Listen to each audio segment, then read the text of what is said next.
Muy buenas a todos. Hoy en el libro de visitas tenemos pues una visita muy especial, por eso yo me pongo delante de la cámara, que normalmente estoy detrás, porque tenemos a Juan Luis Asenjo Acosta, todo el mundo lo conoce como Juancho, y de Juancho pues podemos decir que es escritor, filósofo, historiador, crítico o más bien opinador, porque Juancho opina prácticamente de todo lo que le apasiona, de fútbol, de música, de literatura, de política y sobre todo de vino.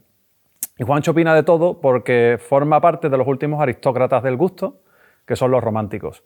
Por eso es un rebelde que le gusta poner en discusión cualquier tipo de regla y también por eso es un experto en meterse en problemas. Y es que sus convicciones son inquebrantables. Eso sí, sabe escuchar y aceptar argumentos contrarios sin que le tiemble una pizca el ego. Y es que, como él no se cansa de repetir, la duda os hará libres. Nada, Juancho, bienvenido hoy a estar con nosotros. Yo tenía muchas ganas. Juancho, aparte, evidentemente, un grandísimo amigo, un grandísimo maestro que me ha dado consejos siempre en los momentos que más lo necesitaba y una persona que tenía muchísimas ganas de volver a ver después del confinamiento. ¿Qué has estado tú haciendo en este confinamiento, Juancho? Pues muchísimas gracias por la invitación. Pues el confinamiento ha tenido varias partes. Yo siempre intento ver la parte positiva de la vida, pero la primera parte, los 3 primeros meses duros hasta que se comenzó a abrir un poco, fueron dentro de la primera semana traumática que tuvimos todos, pero yo intenté comunicar, divulgar, hacer un curso de vinos franceses de iniciación pues interesante, colaborar con denominaciones de origen, con distintas tiendas, con distintos amigos, para poder pues, divulgarle la historia del vino. Me pasó una cosa muy curiosa, y es que durante los 3 meses, yo soy un lector ávido, ¿no? Durante los primeros 3 meses no terminé ni un solo libro. Sí que consulté para todos los programas, para todo, pero no pude terminar ni un solo libro, ni escuchar música. Y no entendía el porqué hasta que escuché a una psicóloga que decía que es normal el que la gente, las cosas que más le gustan en épocas traumáticas, las aísle para no contaminarlas. Entonces, claro, yo lo que más me gustaba, en el momento que se comenzó a poder salir, empecé los primeros viajes donde estaba como un boxeador dopado, pues comencé a recuperar otra vez la lectura y la vida, esa vida interior, que lo que había tenido hasta ese momento había sido 3 meses de vida exterior. Pues Juancho, nada, estás estos días en Jerez por aquí, vas a dar un par de catas, ¿no? Sí. ¿Estos días de qué la vas a dar? Pues una que di anoche sobre los vinos desde el paralelo 30 al 45 sur, desde Australia hasta Chile, y la de hoy es sobre Sudáfrica y la Chenin Blanc. Qué bueno. Bueno, estoy seguro que tanto la cata de ayer como la de hoy van a ser 2 catas magistrales, pero vamos a entrar ya en faena con una pregunta que nos encanta hacernos al mundo del vino y que es una pregunta complicada y que nos puede dar para mucho tiempo. ¿Qué es el terruño? Siempre recuerdo que me contaba Michel Betan, decía, se hizo una prueba entre un bodeguero de la Borgoña, entre un bodeguero de Gevrey-Chambertin y uno de Volnay, y a cada uno se le dejó una parcela de terreno del otro, a ver qué elaboraba cada uno. Y curiosamente, cuando salieron los vinos, el vino del de Gevrey-Chambertin se parecía a su Volnay y el del productor de Gevrey-Chambertin, su Volnay, se parecía a los suyos. Entonces, claro, para mí es el factor humano, lo que es el clima y lo que es la meteorología. Para mí eso es la definición directa de lo que sería un terruño. Un terruño que la gente piensa que los terruños son eternos, y eso es falso. El terruño nunca es eterno. El más grande vino y el primer vino de pago de la humanidad, que es el Falerno mítico de la época romana, que se conoce hasta el nombre del viticultor, que era casto, vino para envejecer, pues hoy no existe, hasta los años 90 del siglo XX que se recuperó y no ha vuelto a ser un gran terruño. El terruño mexicano que estaba en una zona totalmente diferente a donde está la viña hoy, en el siglo XVI, plantado en época de Cortés, con unas características muy similares a las que tenemos en España, de terrenos calcáreos y todo, se mandó a arrancar con la Real Cédula de Felipe II de 1595 y no ha vuelto a aparecer por medio. Claro, Borgoña pues es un terruño que no viene de la eternidad, empieza con los monjes a partir del siglo X y XI, con las órdenes, cuando el cristianismo comienza en ese centro de la humanidad. O sea, Burdeos es un terreno que era una marisma que desecan los neerlandeses en el siglo XVII. Se crea. O sea, y se crea un terruño, dices, y hoy es de los grandes del mundo. O sea, nada ha sido eterno. Jerez, pues se mandaba vino desde la época romana por medio, pero la grandeza viene a partir pues, del siglo XVII, siglo XVIII, que comienza a expandirse. El Barolo comienza a ser un gran terruño en el siglo XIX. O sea, el Brunello no existe hasta los años 70 del siglo XIX. O sea, que los terruños también nacen. O sea, los terruños han existido, seguramente, y eran lugares majestuosos, pero también se crean y desaparecen. En fondo lo que estás diciendo es que el terruño depende completamente del ser humano. Efectivamente. Y evidentemente estamos hablando de un problema filosófico de primer orden, que estamos casi desde los presocráticos hablando de eso, que es cuando el hombre mira a la naturaleza, solo con esa mirada ya la está modificando. Entonces, claro, es evidente que el terruño tiene que ser sí o sí intervenido por el hombre.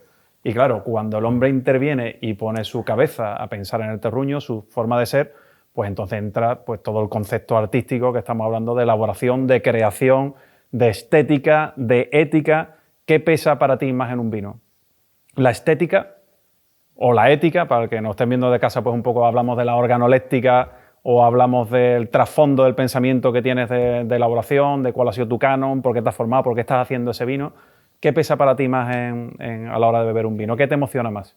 Primero hay una parte muy interesante que es el comienzo de tu pregunta, y es decía el gran historiador francés, uno de los creadores de Annales, Lucien Febvre, decía que todos los cambios pensamos que ha sido el hombre, y no, señor, han sido los grupos sociales, el conjunto de las cosas, pero sin embargo la agricultura no. En la agricultura es donde se recoge y donde se retrae esa parte del hombre como centro, como eje de todo, cosa que en la sociedad no, porque está dominado por otras partes, por los grupos y por los conjuntos, por las aristocracias, por los que mandan en el momento, por medio. Y luego entre la ética y la estética es muy curioso, porque la gran estética es el arte. O sea, la ética, tú puedes tener un discurso maravilloso de cómo elaborar los vinos, de cómo hacerlos, y luego el resultado estético, el resultado es decepcionante. Sin embargo, hay gente que tiene estéticamente su elaboración es pues mediana, y sin embargo ha sabido venderlo, ha sabido comunicarlo, ha sabido llevarlo a unos parámetros muchísimo más profundos, y lo que crea es una obra de arte de algo que no tiene la misma categoría, ¿sabes? Pero ha conseguido crear un canon en la sociedad de que eso es muy grande, y eso lo vamos viendo a lo largo del tiempo. O sea, nos compramos muchos discursos, pero luego el resultado final no lo es, y a veces intentamos unir la ética y la estética, cuando no tiene ninguna relación la ética con la estética. Y luego la ética, las formas son cambiantes, porque al final es el canon de cada tiempo, y quién lo marca en la forma. La ética no es cada momento igual que la estética, todo va cambiando con el tiempo, y al final lo fundamental es el gusto de que se va desarrollando, cómo se desarrollan los sentidos, cómo se desarrolla ese proceso de las vivencias y ese proceso del tiempo. ¿Cómo va a ser un canon igual cuando el vino dulce era la parte fundamental y central, cuando el champán era dulce, y ese champán que iba a Rusia tenía entre 250 y 300 gramos de azúcar, a lo que es hoy, que se busca un producto seco? Entonces ya el canon de cada tiempo es muy diferente de una época a la otra. O sea, entonces, ahora, la ética, pues seguramente la ética trabajaban igual de bien cuando lo hacían dulce el champán que cuando hoy lo hacen seco. Pero la estética es lo que ha cambiado. Correcto. Y ahí ponemos, es verdad que ahí tenemos que ver la diferencia. Cuando la estética trasciende es cuando llega el arte. O sea, cuando la estética no trasciende es la artesanía. Bueno, pues estábamos hablando de los pasos entre la ilustración. Aquí en Jerez, además, tenemos un caso muy bonito que lo hemos hablado muchas veces, del paso de la ilustración. Antes en la ilustración, los suelos y el terruño, como tú has dicho, va cambiando. El terruño depende del ser humano y del pensamiento humano, por eso se acerca el vino tanto al arte. Hemos sido vilipendiados por la vista y por el oído, sí, frente al gusto, el tacto y el olfato, porque han sido los niños tontos de los sentidos, ¿no? Y por eso nos hemos considerado como un arte menor. Pero es verdad que la ilustración en Jerez valoraba, y lo hemos estado hablando antes, los vinos como una rama agronómica, porque la ilustración solo puede pensar de forma racional, y lo racional es la agricultura y lo racional es el peso. Y el terruño bueno en la ilustración era el terruño que producía más kilos. Sin embargo, en el romanticismo es todo lo contrario, es el que hace que los vinos envejezcan mejor y que tengan más calidad, que es un concepto completamente abstracto propio del romanticismo, ¿no? Y aquí, como tú sabes, en Jerez tenemos nuestro héroe romántico, que es Juan Auri, que liberaliza, y después pues llega Pasteur, tenemos la parte de los hereces de bodega, que vuelven otra vez intervencionismo, después tenemos el naturalismo, que llega con el Marqués de Casadomeno, que hace ese comentario que nos gusta a nosotros tanto, de los verdaderos vinos inimitables son los que se hacen en Albariza y no son los que se hacen en bodega, que son imitables. Después tenemos de nuevo la parte científica de los años 70 y el realismo científico, y de nuevo ahora estamos en un momento de reflexión. Sí. ¿Cómo se encuentra España ahora mismo? Y tú, que lo has vivido, que llevas ya muchos años en esto, ¿cómo ha sido el cambio en los últimos 20 años y en qué momento estamos ahora mismo? ¿En uno espiritual, naturalista o en uno intervencionista? Yo creo que estamos ahora mismo en un totum revolutum. Yo creo que ahora mismo creo que se están haciendo los mejores vinos en su conjunto que se han hecho nunca en España, que hay una cantidad de gente formada, mucha gente formada fuera, en universidades foráneas, que ha estudiado enología en distintos lugares, que luego ha hecho periodos fuera, desde Estados Unidos hasta Australia, Sudáfrica, Nueva Zelanda, por Francia, gente que conoce los vinos, que prueba los vinos. Hay una generación técnicamente preparada y con un concepto diferente, pero siempre hay una mezcla de todo ello. Ahora sí que está verdaderamente la parte de la industria, pero la parte de la industria, la parte negativa de la industria. O sea, la parte grande de la industria son esas bodegas, son pues los que han escrito la historia del 19 con letras mayúsculas, pues lo que es los Torres, los Riscales, los Murrietas, los Lope de Heredia, los Rioja Alta, o sea, los que han escrito a lo largo del tiempo, y otras, me refiero en las zonas fuera de lo que es Jerez, Málaga, Montilla, de por medio. Y luego pues está la nueva industria, que es una industria productiva, de pagar una miseria a los viticultores, y de alta productividad, y de ir a unas rentabilidades y con el menor gasto posible por medio. Y esa parte de la industria, y los graneles y de todo que hay por medio. Pero hay otra parte de un tirón grande, que además ha sido como una expansión en todas las partes de España. O sea, la diferencia es que aquí no hemos tenido la segregación de las cooperativas que sí tuvo Italia en los años 80 y los años 90, y luego la adaptación de las cooperativas al mundo moderno. La cooperativa italiana pues genera primero un vino como el Lambrusco, luego el Pinot Grillo, hoy el Prosecco, para que sus viticultores cobren y se pague la uva en condiciones, y entran dentro de grandes vinos de gran tirada, pero vinos de una calidad. Entonces, aquí todavía seguimos en ese concepto de las cooperativas, con grandísimas viñas, pero produciendo graneles en buena parte de ello, y esa industria. Pero, sin embargo, la otra parte para mí es emocionante, porque ha pasado como un acordeón en toda España. Tenemos Canarias, Baleares, Galicia, Extremadura, tenemos en Cataluña, que es pues un salto enorme, el Chacolí, o sea, recuperaciones hasta Asturias y Cantabria, el norte, el centro, el sur, la meseta. Es una vuelta a la identidad. Es una vuelta a la identidad. Eso es romanticismo. Sí, una de las exacto. Cosas. En una época, pero con la parte de la ilustración, de la parte de la ciencia, del conocimiento, de la elaboración. Hoy es difícil, por los conocimientos técnicos, elaborar vinos defectuosos. O sea, pueden ser una rareza, y antes era la norma. Y ese cambio ha habido. Entonces, estamos en un periodo de definición de hacia dónde vamos, de dónde venimos, y en qué lugar estamos.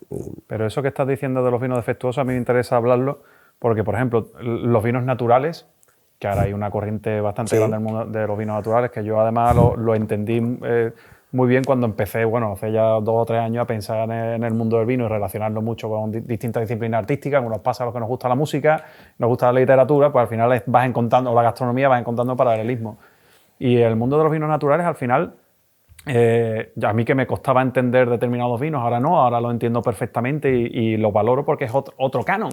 Es un canon distinto que se está formando, igual que se formó el punk. Sí. Y es un fenómeno que tiene mucho que ver con la rebeldía, y que tú puedes estar viendo los Sex Pistols y te puedes estar emocionando, Y fíjate que puede tener eso con Beethoven, que puede ser la cima del canon occidental de la música, de decir, no pueden mejorar a Beethoven, ya no se puede hacer mejor. Y sin embargo tienes a esta gente con 4 acordes y te vas a un concierto y estás allí emocionado. Entonces, claro, encuentras la emoción detrás de lo que tú, y muchas veces científicamente, ¿qué es el defecto? ¿No? ¿Qué es el defecto? Que tenga 1 gramo de volátil, 1,5 gramos. Entonces, claro, entramos en este concepto tan bonito de la formación del canon y del consumidor, lo que le gusta. Entonces, dentro del canon español de hoy día, que estamos viendo que sí que hay variabilidad y depende sobre todo del tipo de consumidor. Como decía Bourdieu, que estábamos hablando antes, pues depende de a qué grupo va dirigido, y hay grupos de los well lovers que van siempre con una determinada marca, un tipo de historia. ¿Cuál es para ti el canon español? O sea, ¿quién establece el nuevo canon dentro de los elaboradores? ¿Quién es para ti el que establece el nuevo canon de esos vinos más ligeros en España? Pues yo creo que primero hay que explicar ese cambio radical que hay, que desde el 19, donde el canon del vino son las exposiciones universales, donde primero vemos las exposiciones del 50 y tanto, la del 77 de Madrid, vemos la importancia que tiene la de 1855, que es la madre de todos, con la clasificación del Médoc y de Sauters, las medallas de oro. Ese fue el canon de una época, lo que había en las exposiciones universales, que era el canon que lo marcaba. El canon pasa luego, cuando van desapareciendo todo ello, y sobre todo después de la Segunda Guerra Mundial, comienza otro canon nuevo, que es el de la prensa. Y es cuando empieza a influir la prensa en el canon. Pero al final el canon siempre lo marcan ciertos productores, y ellos, dentro de los vinos que se elaboran, la prensa elige los modelos. Hay una energía que se van retroalimenta. retroalimentando.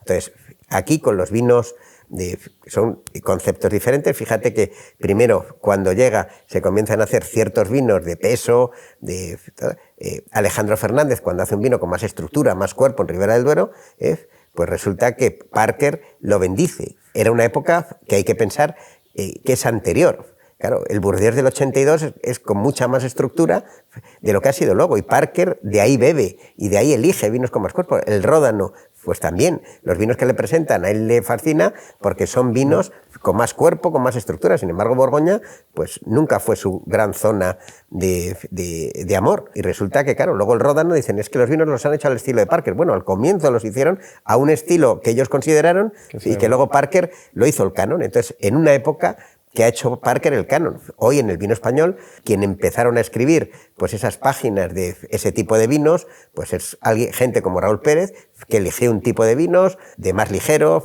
de vinos de trago largo, de vinos de una fórmula. Luego hay muchos que empezaron a verlo y que ya se ha llegado a hacer en cualquier lugar, que se ha perdido la identidad, que ese tipo de vino se puede hacer en un lugar, pero es que ya tenemos el Mediterráneo con ese mismo de tipo. Y el canon, pues el canon es el que ha aceptado ahora pues Luis Gutiérrez y Tim Atkin y otros críticos críticos de otras revistas, que vamos hacia esa línea. Entonces, ellos han reflejado lo que era dentro de todos los gustos de un momento, pues han elegido una fórmula que es la que más les ha gustado a ellos. Entonces, eso no es ni discutible, bueno, es discutible, pero lo que no es juzgable, porque es el gusto de ciertas personas. Entonces, ha cambiado el canon, pero lo han empezado a escribir productores que han empezado a elaborar vinos de un tipo porque han visto, porque eran enamorados de Borgoña, porque eran enamorados del Beaujolais, porque eran enamorados de vinos más ligeros por medio. También la mezcla con el calentamiento global, de vinos con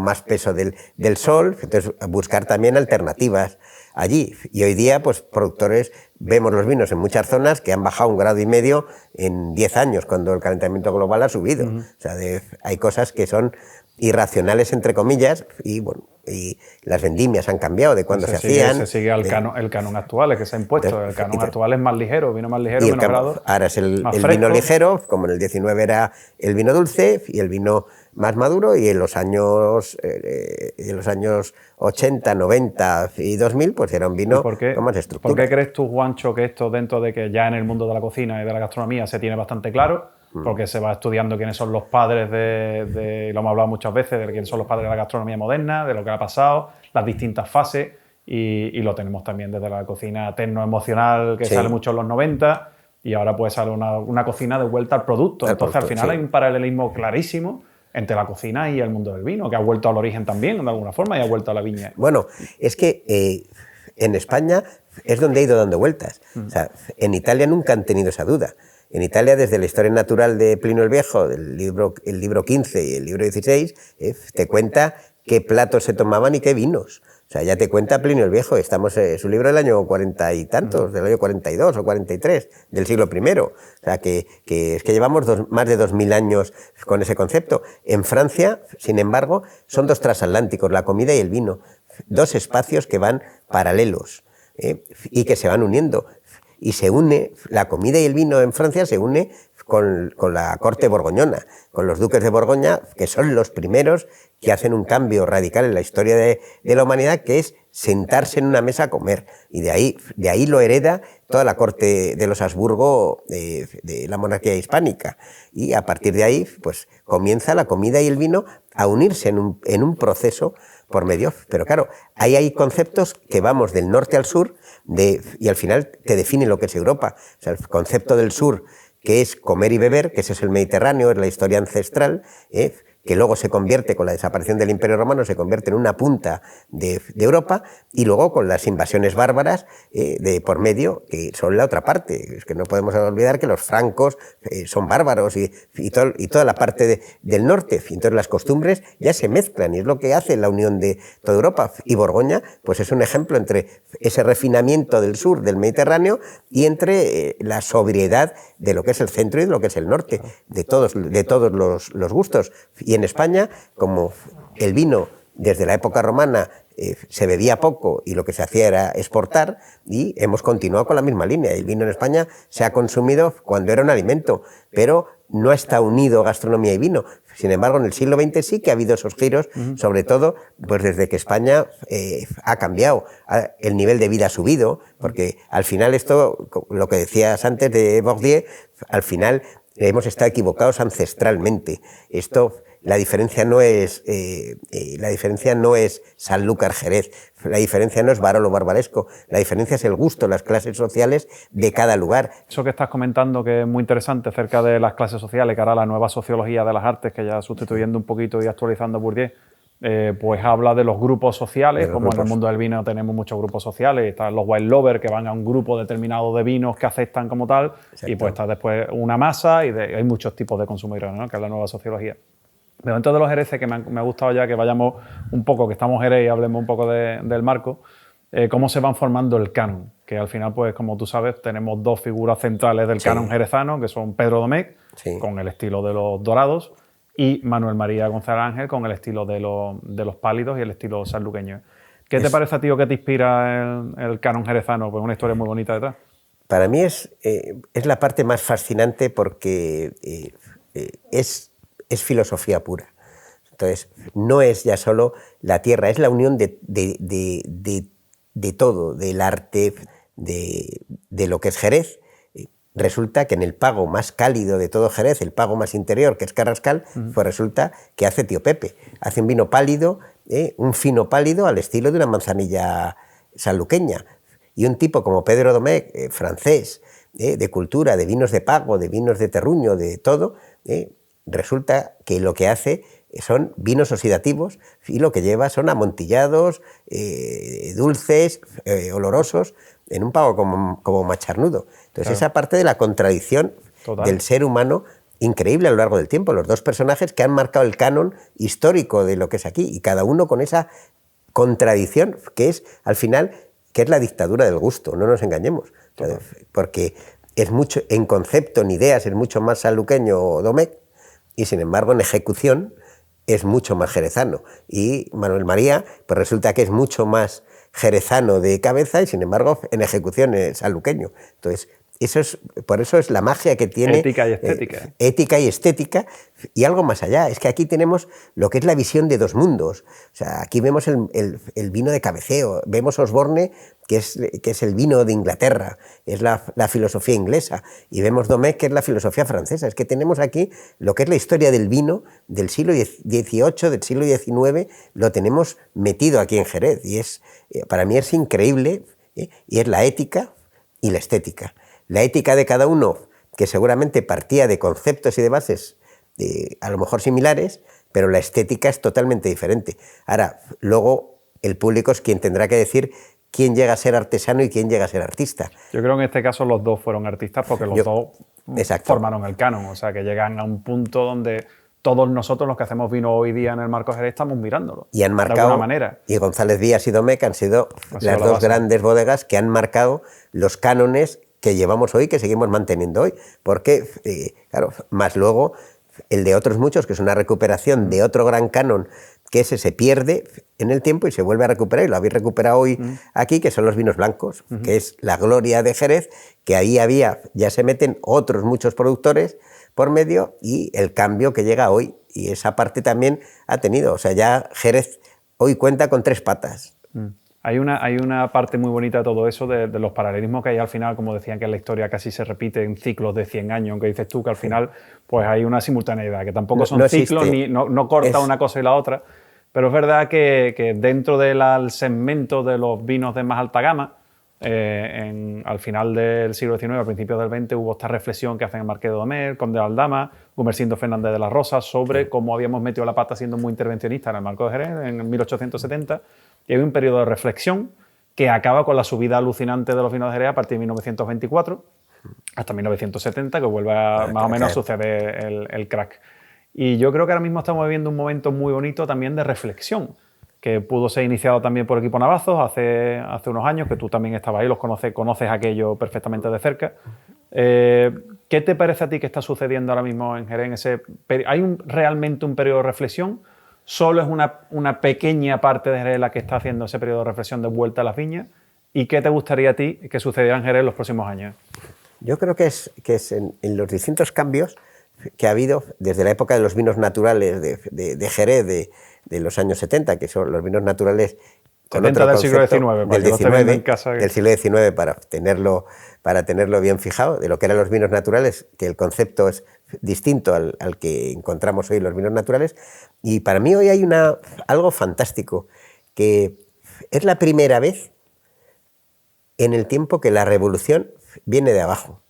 O sea, no viene de las grandes casas, sino que las grandes casas se van uniendo a la gente de abajo, y a pequeños productores, a pequeños espacios. Entonces, es verdad que la recuperación con el Equipo Navazos y con un personaje fundamental en la historia del vino de la península ibérica, que es Dirk Nipport, al quien no podemos olvidar, con esa mente privilegiada que... el verdadero formador del canon de Jerez, de alguna forma. Es el que ha vuelto con el nuevo canon, lo ha hecho un portugués. O sea, eso es una cosa grande, que es elaborar... Pero que pasó lo mismo, porque el otro era francés y venían de fuera. Y los otros ingleses. Claro. Los de Osborne y de las familias de González Díaz eran ingleses. O sea, que viene esa mezcla. Y aquí ha pasado una cosa que es única, que viene del conocimiento, de la relectura del pasado, y sobre todo, siempre creo que todas las épocas tienen una mezcla de conocimiento y de fortuna, que es llegar en el momento justo con el producto justo. Entonces, yo creo que se ha marcado el próximo canon de Jerez, que es un canon con distintas ramificaciones, como pasa en Montilla Moriles. Y ojalá sea una Málaga en ese mismo proceso, que va ahí intentando subir de las glorias del 19 a lo que es hoy.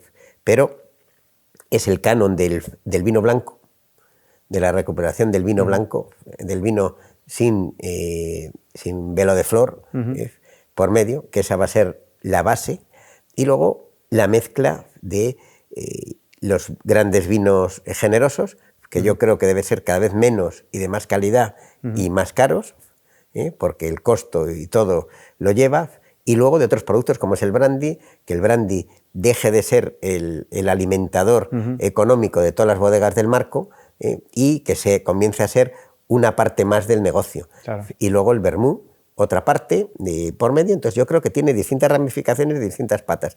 Creo que ahora mismo ha habido una cosa a la que yo le veo solidez, porque a este canon de los vinos blancos, de todo este proceso, se han unido las grandes bodegas, que están comenzando a elaborar blancos, o sea, recogiendo el testigo de los pequeños que han sido los que han comenzado, porque esta revolución no la han comenzado los grandes barcos como era Domecq, como era González Díaz o como era Osborne. No, aquí el barco lo han llevado gente que tenía barcas a remos. O sea, hoy vemos los Primitivo Collante, Callejuela, lo que habéis hecho vosotros, Ramiro, con dos personas como vosotros, vosotros habéis sido vertebradores, porque el equipo Navazos ha sido la creación, pero vosotros habéis sido vertebradores, habéis unido incluso a los malletos, a la gente del campo que comienza a elaborar, habéis formado un montón de gente alrededor para que vayan haciendo cosas nuevas y que venga gente como ha venido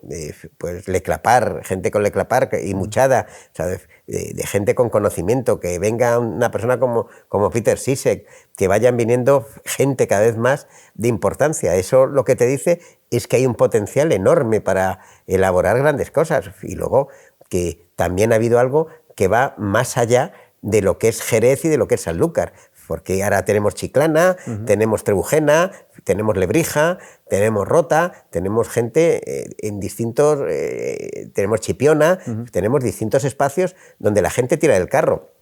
Y en Montilla Moriles igualmente, esta recuperación de los blancos, esto que ha empezado Alvear con Envínate y que ahora ha continuado Ramiro, pero la continuación que estamos teniendo en gente como Dulas, en gente ahora Toralbalá haciendo vinos blancos de distintos lugares, pues la gente de Cañada Navarro, los de Coillo y Ojo y Coillo, o sea, gente que cada vez va creciendo en los distintos lugares, y yo creo que esto es una explosión que de momento no tiene límite, porque yo creo que el futuro, y no sé los años que durará, pero el futuro y la base va a ser los vinos blancos, van a ser la base de todas las zonas de generosos. El generoso tiene que ser un vino escaso, volver a esa parte de los años 50, de cuando la guita, la gitana, cuando había esas grandes manzanillas, aquellos finos de la Ina o el Tío Pepe o de tantas bodegas que había, Sandeman y muchísimos de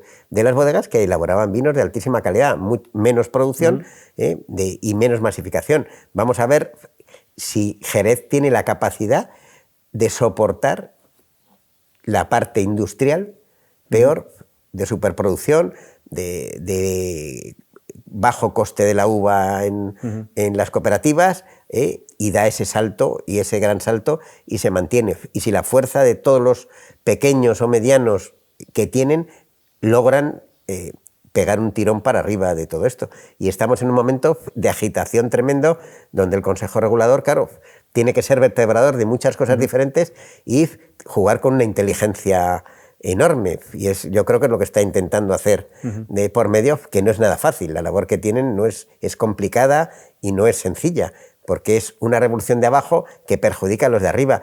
Y nosotros siempre sabemos cómo ha terminado las cosas que perjudican al de arriba. Claro. No han terminado bien para el de abajo, y eso es la historia, esa es la repetición continua de los tiempos.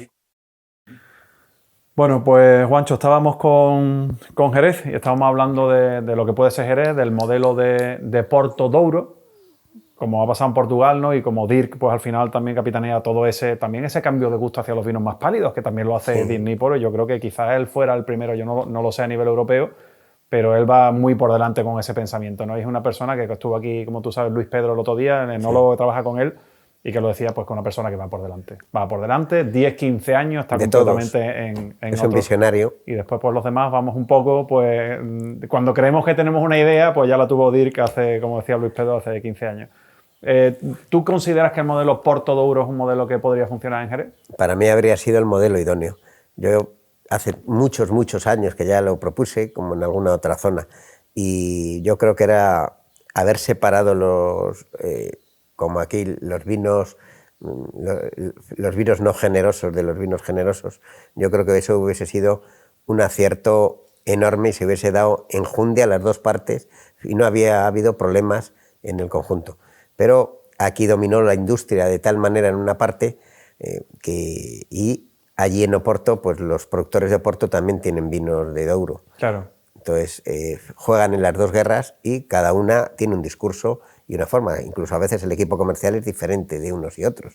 La venta, los mercados van hacia otros terrenos, hacia otros espacios por medio. Entonces, yo creo que ese hubiese sido el modelo, porque Oporto tiene muchas cosas positivas, aparte de ser el comienzo de la expansión comercial del 17, de esa llegada del vino al mundo, claro, de llegar a todos los mercados, de todo, fueron los pioneros, y también en esto, o sea, ellos combaten en una parte, y aquella guerra del vino de Rivadavia, que era el gran vino que había, pues esa caída por muchas vicisitudes en el tiempo, pues se crea con los británicos y se crea el Douro. O sea, se crea una alternativa a algo que hay, pero con un concepto más comercial desde el inicio y mucho más mercantil por medio. Para mí sería una de las grandes soluciones en el tiempo. Eso Jerez, y ya es muy difícil hacerlo, porque ahora dentro de todo, porque aquí siempre hemos tenido,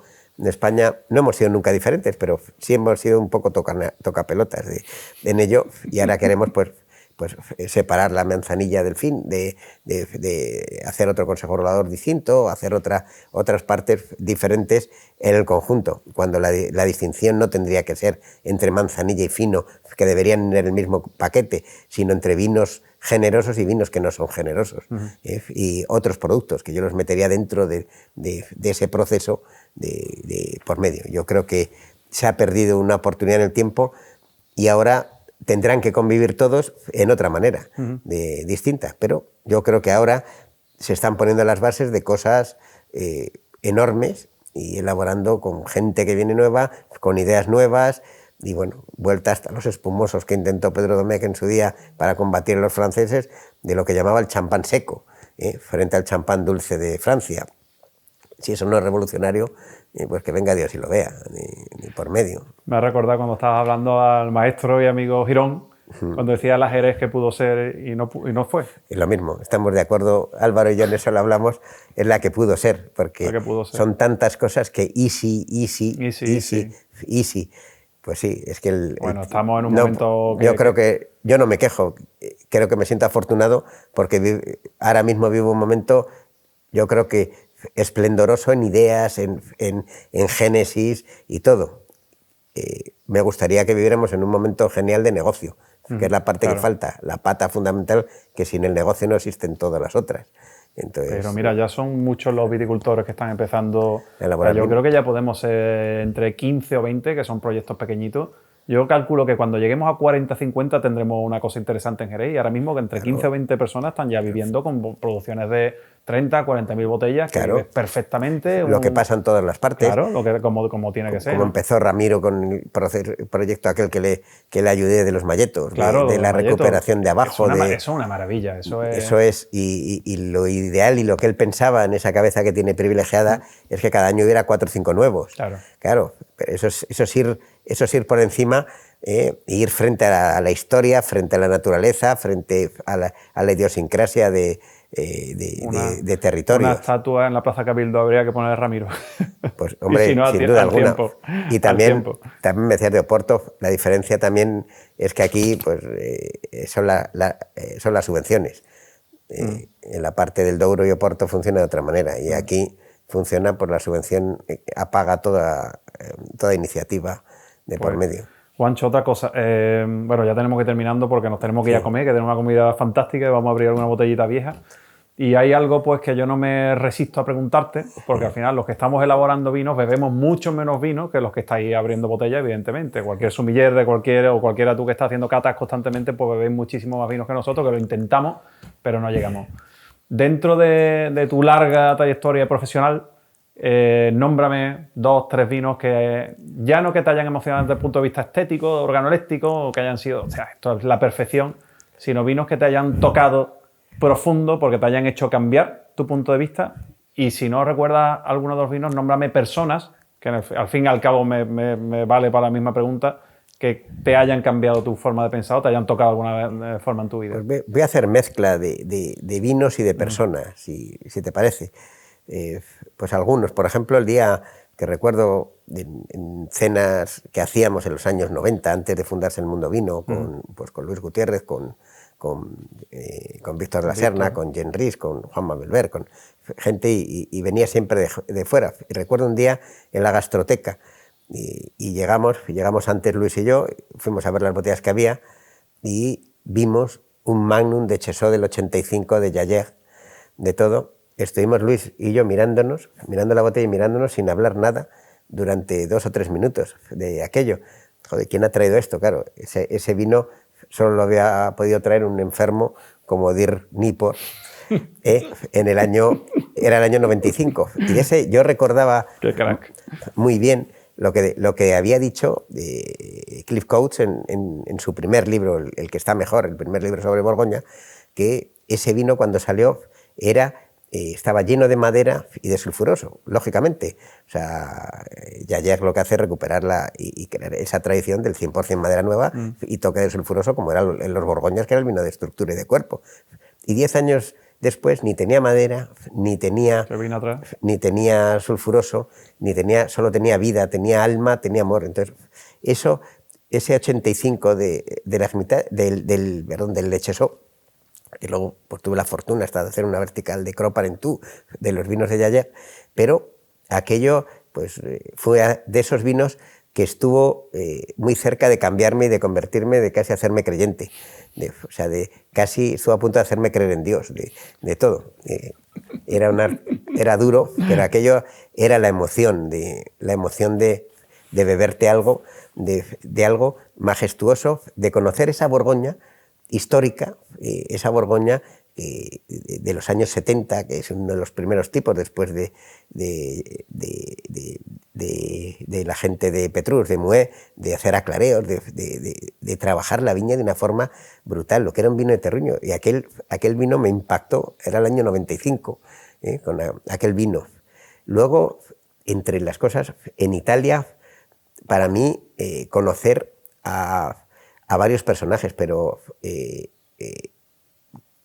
uno de ellos era Aldo Conterno, que Aldo Conterno, un tipo que en el Piamonte era una rareza, una persona que había viajado a Estados Unidos, hizo la guerra de Corea, que volvió, le llamaban el americano, pero un tipo que ayudaba a todo el mundo en la viña, un sabio. Gente no sabe quién hizo el Monfortino tantos años, y que la separación fue un trauma con su hermano Giovanni, y Giovanni nunca había hecho vino, era un gran vendedor, y a partir de ahí llega aquello, pero una persona que siempre me habló y me dio consejos sabios de la vida, del vino, de las añadas, del trabajo, que me enseñó la fatiga campesina de por medio. Luego conocer a gente en el Piamonte, conocer a gente como Roberto Boercio, que era la insultante brillantez, lo que era un viticultor brutal, de un trabajo de la viña como no se había visto nunca, de dedicarle horas y días y todo, la enseñanza, poder compartir con esa gente botellas y botellas, porque a mí siempre del vino lo que me ha interesado no es beberme las botellas, es vivirlas. Y lo que hay dentro el líquido que hay dentro es parte del sufrimiento, del padecimiento y de la vida de un individuo y de una gente que ha trabajado esa viña. Y Roberto Boercio me trasladó a todo aquello de por medio. Y otro Angelo Galla que me llevó a lo que era la aristocracia de una época, pero también desde abajo, desde un conocimiento. En Toscana, el conocer a un tipo como Biondi Santi, como Franco Biondi Santi, que aquello fue un impacto enorme, a una persona como Giulio Gambelli, il Viquerino, un tío sublime, que era el enólogo de Soldera, el enólogo de grandes productos y de todo. Cómo te explicaba las cosas con una pausa, con una tranquilidad. Cataba en un vaso pequeño, por eso llamaban il Viquerino, y el tipo te decía de qué barrica venía, de dónde. Yo le metía a veces de un vino de otro sitio y me decía el tipo, este vino es muy bueno, pero este no es mío. O sea, llegaba por medio un tío como Manetti, el de Montevertini, el Pergole Torte, un tipo que era un sabio del arte, coleccionista de arte, le volvía loco la música, la filosofía, y me tiraba bebiendo vino horas con él, charlando en la bodega y hablando de arte, de historia, de filosofía, de la vida, de las cosas.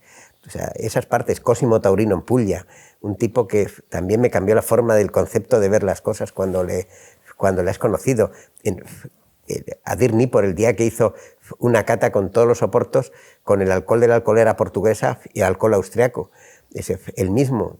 Entonces te das cuenta de que solo un tipo con una cabeza privilegiada se puede acercar a muchas de las cosas. Alejandro Fernández, que su generosidad nos acercó al mundo del vino de una forma enorme. Schaff en Hermitage, otro tipo que abrió caminos y a mí me abrió tantos caminos. Y luego, pues para mí, en el final de todo, pues un tipo que es una bodega que para mí ha sido un emblema de mi vida y del tiempo de todo, porque para mí es de lo más grande que ha existido jamás, que es Domecq. Entonces yo soy domequista, siento de todos los demás, que adoro, pero para mí Domecq es el Papa, o sea, es para el que sea creyente, pues es Dios en la tierra. O sea, esto es para el que es creyente y va a Jerusalén, o para el que es musulmán y va a la Meca. O sea, para el que llega al vino, llegar a Domecq, yo recuerdo la primera vez y también recuerdo una cosa muy emotiva, es que yo lloré 2 veces, que es cuando se troceó Domecq la primera vez y cuando desapareció Domecq la segunda vez, porque para mí era como si me quitaran el corazón, me quitaran la vida y me quitaran el alma. Es como hacerte desaparecer algo de tu vida que ha ido contigo. Y hoy cuando me lo bebo, pues para mí es un recuerdo siempre hacia todas esas generaciones que desde el siglo XVIII pues han ido haciendo vino a lo largo del tiempo hasta nuestros días. Terminamos, macho. Después de eso, mira, tengo todos los pelos del brazo, si me lo ves. Me gustaría que tuviera un primer plano porque esto para mí es el mundo del vino, tío. Esto es, o sea, lo que tú me acabas de decir, yo espero que dentro de unos cuantos años te pueda empatar en todas estas experiencias y te pueda, porque... Afortunadamente hoy quien aprende soy yo de ti. Pero es increíble cómo lo has contado, porque de verdad que para mí eso es el mundo del vino, y cómo has terminado con Domecq, que para mí pues, ha sido una cosa también muy dramática, porque me crié allí corriendo por esos pasillos de pequeño. Y tu padre tantos años. Y lo he vivido, claro, de una manera muy, muy similar. Bueno, Juancho, pues nada, nos vamos a comer. Yo te doy las gracias. Un placer. Nos hubiéramos quedado aquí 4 horas, porque uno siempre tiene la sensación, estando contigo, que no se termina, que tendríamos que hablar de muchas más cosas que se quedan en el tintero. Pero bueno, ya iremos viéndonos poco a poco. Así que nada, nos veremos en el próximo libro de visita. Le damos gracias a Juancho y nos vemos la próxima. Muchísimas gracias a ti.